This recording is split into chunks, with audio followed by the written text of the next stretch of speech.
Hi hello ನಮಸ್ತೆ good morning. ಇವತ್ತು ನಾನು ಕಲಬುರಗಿ ಜಿಲ್ಲೆಯ ಕಪ್ನೂರು ಗ್ರಾಮದಲ್ಲಿದ್ದೀನಿ. ಇವತ್ತು ತಿಳಿಸೋಕ್ಕೆ ಏನು ಬಯಸ್ತಾ ಇದ್ದೀನಿ ಈ ವಿಡಿಯೋ ಮೂಲಕ ಅಂತ ಹೇಳಿದ್ರೆ, ಇವತ್ತು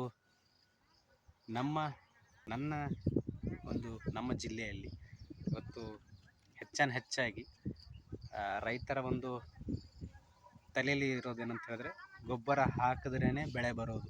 ಖಂಡಿತ ಹೌದು. ಯಾಕಂತ ಹೇಳಿದ್ರೆ 90% ರೈತ ಬಂದರು ಅದರ ಮೇಲೆ ಅವಲಂಬಿತರಾಗಿದ್ದಾರೆ. ಹಾಗಾಗಿ ಇವತ್ತು ನೀವೆಷ್ಟು ಈ ಒಂದು ರಾಸಾಯನಿಕನ ಕಡಿಮೆ ಮಾಡ್ಕೋತ ಬರ್ತೀರಿ, ಖಂಡಿತವಾಗ್ಲೂ ಒಂದು ಉತ್ತಮವಾದ ಆಹಾರವನ್ನು ಸೇವನೆ ಮಾಡೋದಕ್ಕೆ ಸಿಗುತ್ತೆ. ಹೀಗೆ ಹೆಚ್ಚುತ್ತಿರುವಂತಹ ರೋಗಗಳಿಗೆ 90% ಕಡಿಮೆ ಮಾಡೋದು ಅಂತ ಹೇಳಿದ್ರೆ ಅಸ್ತ್ರ ಇರೋದು ನಿಮ್ಮ ಹತ್ರನೇ.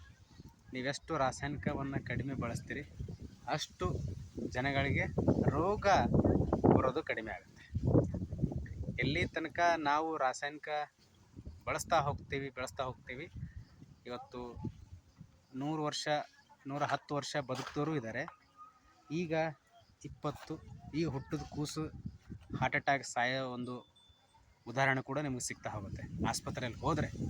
ಹಾಗಾಗಿ ಇವತ್ತು ನಾವು ಸೇವನೆ ಮಾಡ್ತಿರೋದು ಕಂಪ್ಲೀಟ್ 90% ರಾಸಾಯನಿಕ ಆಗೋದರಿಂದ ಈಗ ನೀವು ಎಷ್ಟು ಕಡಿಮೆಗೊಳಿಸ್ತೀರಿ 100% ನಿಮಗೆ ಒಂದು ಉತ್ತಮವಾದ ಆಹಾರ ಸಿಗೋದಕ್ಕೆ ಕಾರಣ ಆಗುತ್ತೆ.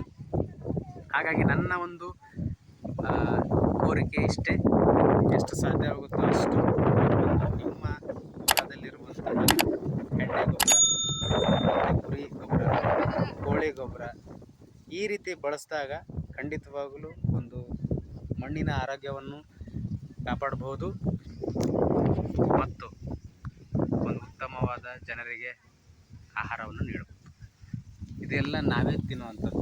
ಈಗೇನು ಗೊಬ್ಬರ ಚೆಲ್ತಾ ಇದ್ದಾರೆ, ಇದು ಕಂಪ್ಲೀಟಾಗಿ ಇದು ಈರುಳ್ಳಿ ಮಾರುಕಟ್ಟೆ ಹೋದ್ಮೇಲೆ ನಮ್ಮ ಮನೆಗೂ ಕೂಡ ಈರುಳ್ಳಿ ಬರುತ್ತೆ, ನಿಮ್ಮ ಮನೆಗೂ ಕೂಡ ಬರುತ್ತೆ. ಆದರೆ ಬಳಸ್ತಾ ಇರೋದೇನು ರಾಸಾಯನಿಕ. ಹಾಗಾಗಿ ರಾಸಾಯನಿಕ ಅಂಶ ಬೆಳೆಯಲ್ಲಿರೋದು ಕಾರಣ ಇವತ್ತು ನಾವು ಇಂಥದ್ದು ಆಹಾರ ಕಂಪ್ಲೀಟಾಗಿ ನಮ್ಮ ದೇಹದಲ್ಲಿ ಹೋಗಿರುತ್ತದೆ ರಾಸಾಯನಿಕ ಬರುತ್ತೆ. ನಾನು ತಿಳಿಸ್ತಾ ಇದ್ದೀನಿ, ಇದನ್ನು ಸ್ವಲ್ಪ ಕಡಿಮೆಗೊಳಿಸ್ಬೇಕಷ್ಟೇ. ಎಷ್ಟು ಕಡಿಮೆಗೊಳಿಸ್ತೀರಿ ಅಷ್ಟು ಭೂಮಿಯ ಆರೋಗ್ಯನ ಕಾಪಾಡುತ್ತೆ, ನಾವು ಕೂಡ ಆರೋಗ್ಯವಾಗಿರ್ತೀವಿ, ಮುಂದೆ ಬರುವಂತಹ ಜನ್ರೇಷನ್ ಕೂಡ ಆರೋಗ್ಯವಾಗಿರುತ್ತೆ.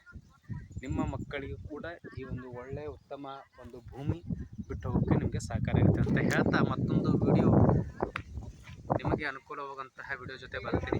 ಈ ವಿಡಿಯೋ ಪ್ರತಿಯೊಬ್ಬ ರೈತ ಬಂದರೂ ತಿಳಿಸಿ ಅಂತ ಹೇಳ್ತಾ, ಯಾರಿಗಾದರೂ ಆರ್ಗ್ಯಾನಿಕ್ ಫಾರ್ಮಿಂಗ್ ಮಾಡಬೇಕಾಗಿದ್ದರೆ ಖಂಡಿತವಾಗ್ಲೂ ನನ್ನನ್ನು ಸಂಪರ್ಕಿಸಿ ಅಂತ ಹೇಳ್ತಾ ಮತ್ತೊಂದು ವಿಡಿಯೋ ಜೊತೆ ಬರ್ತೀನಿ. ಅಲ್ಲಿವರೆಗೂ ನಮಸ್ಕಾರ.